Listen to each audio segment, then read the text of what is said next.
Ikibazo mwambajije ku cyerekeranye n'iriya nuza report ya beneri, akenshi iyo batanze iriya message haba hari ibisubizo bibiri byonyine cyangwa se hari icyo baba bagamije kutubwira. Icya mbere batubwira niba bazongera igiciro bahera ku zindi banki imyenda. Ni urugero iyo banki nayo iyo ishaka amafaranga nk'uko nawe ujya kuri banki ikaguha amafaranga ugiye kuguza, nayo iyo ikeneye amafaranga menshi nayo hari igihe biba ngombwa ko iguza muri beneri, cyangwa nayo yakenera kubitsa ikaba yabitsa muri banki zindi. Nubwo habaho kugurizanya hagati y'amabanki, ariko hari n'igihe biba ngombwa hari umubare w'amafaranga runaka beneri baba bari kuyiha. Rero iriya raporo yije akenshi haba hari ibibazo byinshi uyibazaho, nibyo uyu munsi tugiye kurebera hamwe.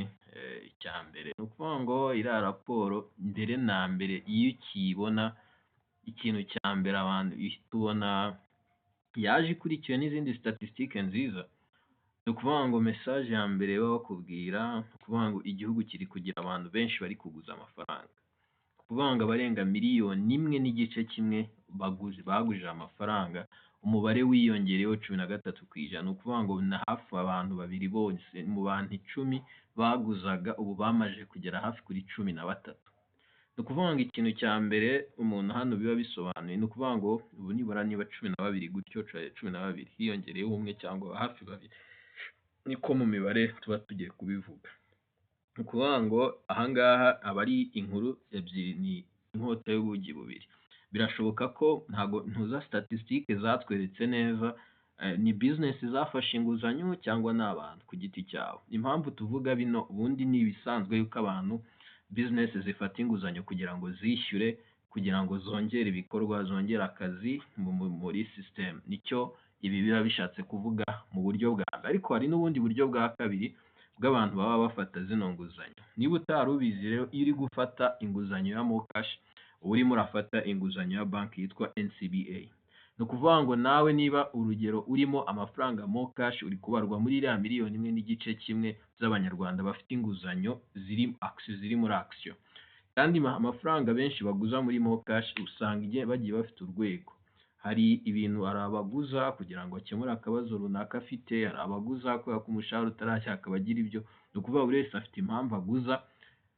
Zo mpamvu rero nazo ntago ziba ziri wakita ko ari productive cyane nk'ibyo business biri bukore, cyangwa se hakaba hagira abaguza kugira ngo bagure ibikoresho byo mu rugo.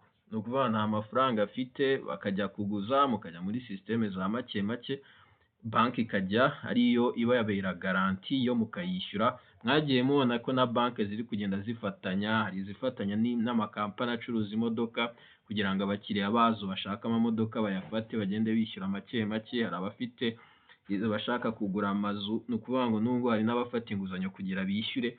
Ni ukuvuga ngo izo zose, cyangwa se uretse ko hasigaye hari n'icyo twita quick loans, zino nizo ziri kwamamara cyane. Ama financial institution y'ama microfinance abenshi basigaye bayajyamo kubera iki kintu. Ibi ngibi akenshi iyo umuntu abirebye gutyo mu ishusho ngari, abenshi baba babona ari ibintu byiza, ariko niyo mpamvu njye navuze ntago nakishima kuko ntago nzi inguzanyo nyinshi ziri gufatwa ziri kugana he. Ni ama business ari kwagura ibikorwa, imirimo ikaremwa, cyangwa se n'abantu bari gufatwa amafaranga wenda ameze nk'aho yahuye n'ikibazo cya inflation, aricyo turi buze kujyayo. Nyine amafaranga nako agaciro k'amafaranga y'u Rwanda nyine kagenda kagabanyuka, abantu bakaba bafite amafaranga menshi, ariko ayo mafaranga n'ubundi agura ibintu bikeya cyane ku buryo babasaba yuko baguza kugira bahahe. Ariko icy'ingenzi twabonye muri iriya raporo, ibi ni ibibazo njye nibaza, ni uko abarenga 1.5 miliyoni by'abanyarwanda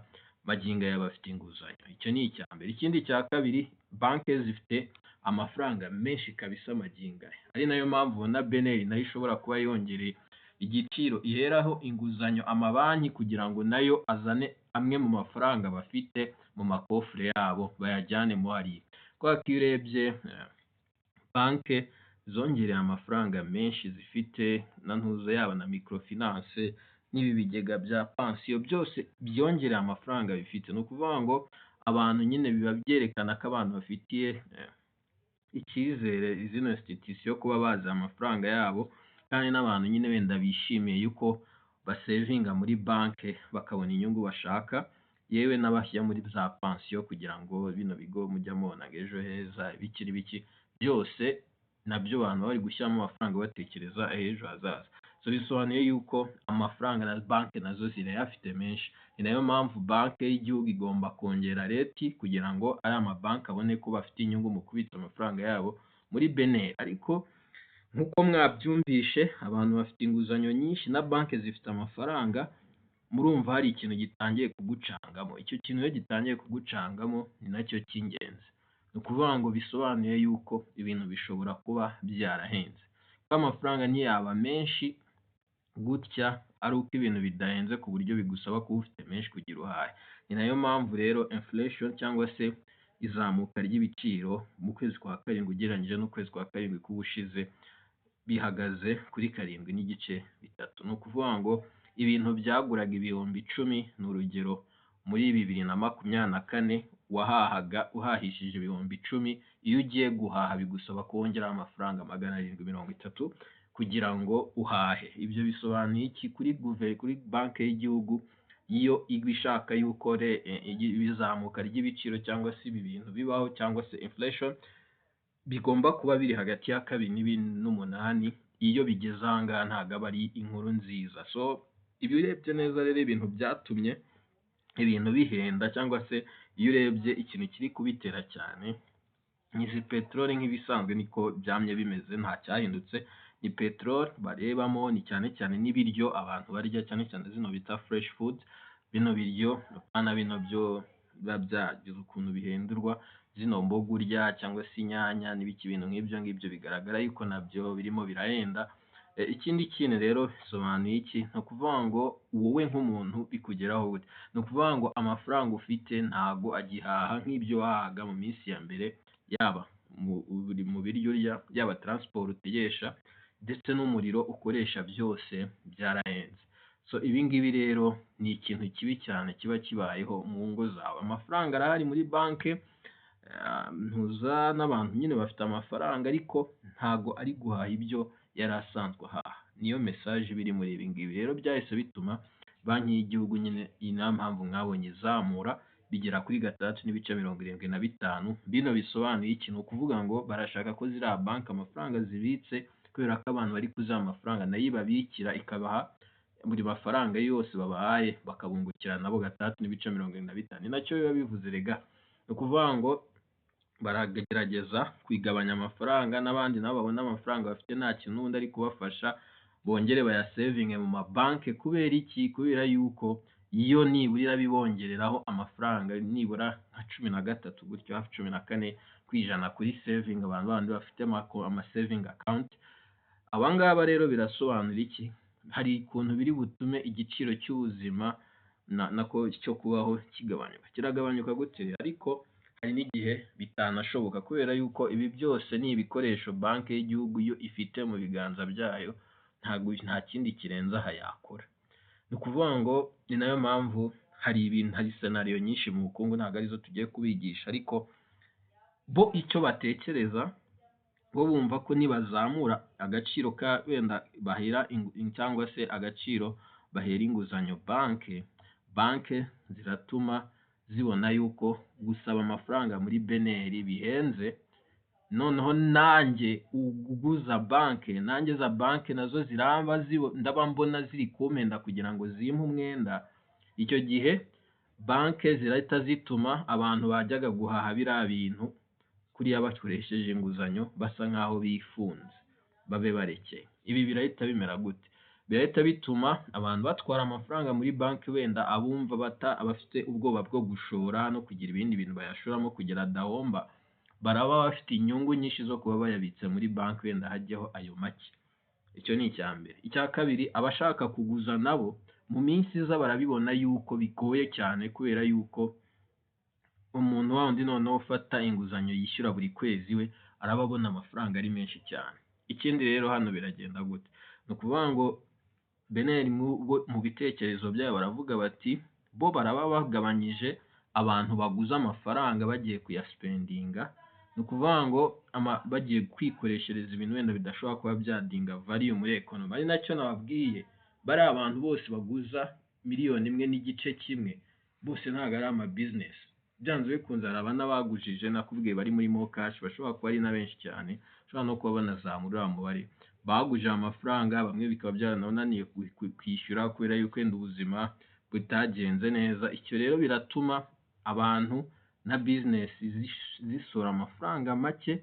Ibi birashyira pressure nini cyane cyane ku biciro bimwe by'ibintu biri bugabanyuke kubera yuko nta muntu uri bube ubigura. Niko nababwiye, niko Central Bank biri gutekereza. Ntabwo ibi ngibi ari byo bizaba ku isoko. Bisobanuye iki? Bishobora gutuma ka gaciro bya bihumbi 10 cyo byahahaga gishobora kuba cyajya mu rugero, ku buryo bifasha igihugu mu minsi iri imbere. Rero ibi ngibi biba bisobanuye iki? Ni ukuvuga ngo iyo ubonye ibintu bimeze gutyo, mu ncamake biba bisobanuye yuko ubuzima busa nkaho bugiye kuba buhenze mu minsi iza, kubera yuko effect y'ibi ngibi y'imyanzuro ya banki y'igihugu ibiri hagati y'amezi 6 n'amezi 18 kugira ngo habashe kugaragara impinduka igaragara.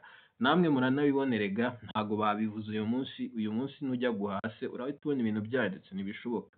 Nese peteroli yahendaga urahita ubona yamanutse, ntibishoboka. No kuvuga ngo nabo hari ibindi bigo biba bigomba gusoma aya makuru bikagira icyo biyakoresha, harimo na za rura ndetse n'ibindi, kugira ngo barebe uburyo bastabiliza biriya biciro byibirinde yuko shock yihuta mu baturage. Iki rero nicyo urebye nyine bashakaga kukubwira. Rero umuntu hano ashobora kwibaza ati se institution bank ziravuga ko zifite amafaranga menshi abaturage bazibikije, ariko nanone nawe urimo uravuga ati bigiye kugorana yuko abantu bahabwa inguzanyo kuko ziraba zihenze. Ibi bintu bisobanuye iki? Mu gihe gito nibyo niko beneriyo nka politike yayo niko yumva ishobora gukemura ikibazo cyitwa kwizamuka riri ku muvuduko wo hejuru.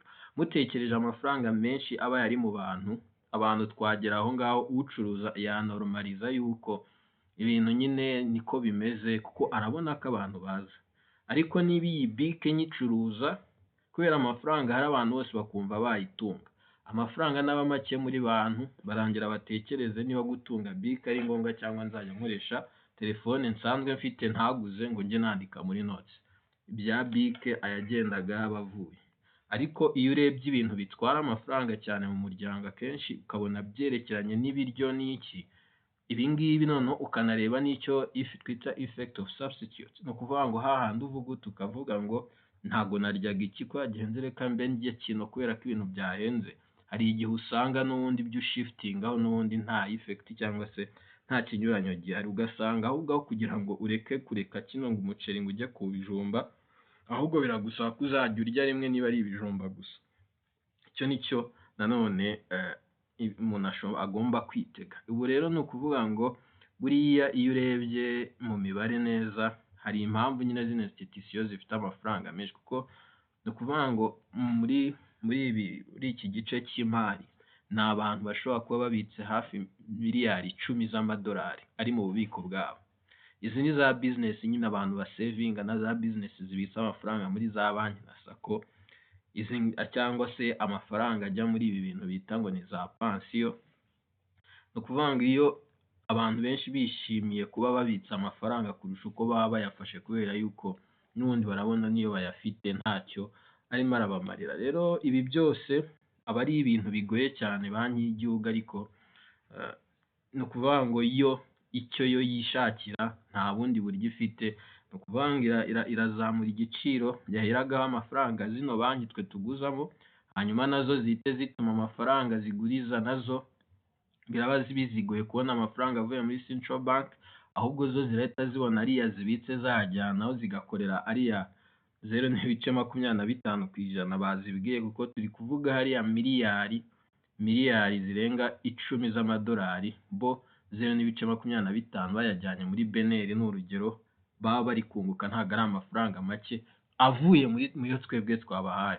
Ni ukuvuga ngo nazo kugira ngo zigumane profit zisanzwe zikorera, nazo urumva ziraza kuduca amafaranga menshi ku nguzanyo dufata.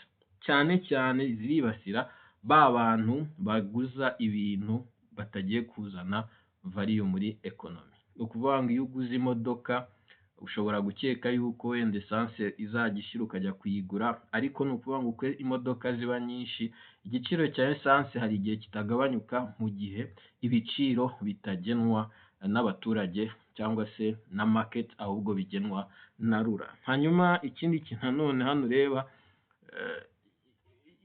iyo inguzanyo zihenze gutyo nawe uraza guhitamo yuko utafata izo nguzanyo, n'amabusiness araza guhagarika investment bagombaga gukora. Kubera iki? Zishingiye ku nguzanyo, kubera yuko nta business bishaka yuko ibintu biyihenda biyifata, kandi y'intego ari ugushyira igiciro ku buryo kiri adjusted cyangwa se kiri ku rwego buri muturage yabasha kuba yagira iki, yabasha kuba yahaha. So ibi ngibi rero nibyo wari uri kubereka, nyine ari amakuru yashakaga kubabwira. Bisobanuye ko mu minsi iza ibiciro bishobora kuzamuka, igiciro cy'inguzanyo nacyo kiri buzamuke, gufata inguzanyo biraba bihenze. So nicyo ngicyo muri muri ncamake bya ntuza banki y'igihugu yaberekaga inazamura kiriya giciro, nubwo hari izindi nkuru zindi nawe uzishaka ushobora kugenda ukazireba ahandi, ariko mu ncamake ni ibi ngibi.